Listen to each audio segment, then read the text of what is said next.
रेवदंडा समुद्र किनाऱ्यावर आढळलेली संशयित बोट पाकिस्तानचीच असल्याची बाब समोर येते। मुकद्दर बोया 99 असं या मासेमारीसाठी वापरल्या जाणाऱ्या पाकिस्तानी बोटीचं नाव। पाकिस्तानच्या समुद्र किनाऱ्यातून वादळामुळे भारतीय हद्दीत ही बोट आल्याचा नौदलाला संशय आहे। संशयित बोट आढळताच संपूर्ण रायगड जिल्ह्यात सर्च ऑपरेशन करण्यात आलं। हॉटेल, लॉज, रिसॉर्ट आणि इतर ठिकाणी सुद्धा झाडाझडती घेण्यात आली।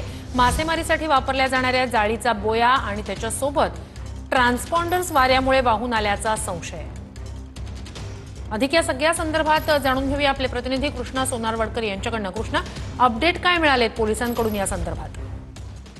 श्रुती, रात्री 2 वाजल्यापासून जे काही सर्च ऑपरेशन सुरू होतं त्यानुसार ही एक मोठी अपडेट जी आहे ती आता रायगड पोलिसांकडून देण्यात आलेली आहे। रात्री 2च्या सुमारास जे काही संशयित बोट रेवदंडा परिसरामध्ये समुद्र किनाऱ्यामध्ये आढळलेली होती, नौदलाच्या रडारवरती आलेली होती आणि त्यामुळे संशय बळावल्यामुळे त्या बोटीचा शोध घेतला जात होता। आणि आतापर्यंत जे पोलिसांनी सर्च ऑपरेशन केले किंवा जो काही तपास केलाय त्यामुळे ही बोट जी आहे ती पाकिस्तानचीच असल्याचं स्पष्ट झालेलं आहे।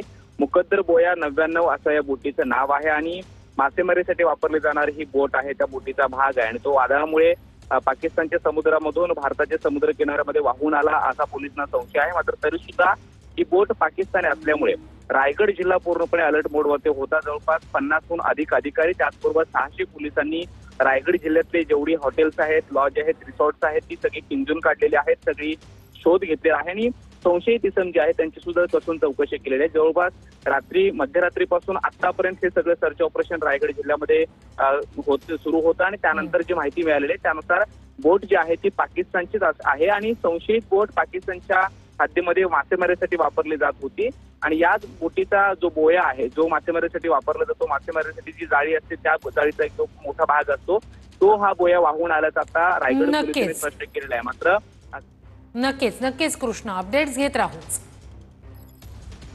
तर रेवदंडा समुद्र किनाऱ्यावर आढळलेली बोट पाकिस्तानचीच असल्याचं आता समोर येतंय। या संदर्भात आता हॉटेल, लॉज, रिसॉर्ट्स आणि इतर ठिकाणी सुद्धा रायगड जिल्ह्यात झाडाझडती घेण्यात आलेली आहे। वादळामुळे ही पाकिस्तानी बोट भारतीय हद्दीत आल्याचा संशय आहे।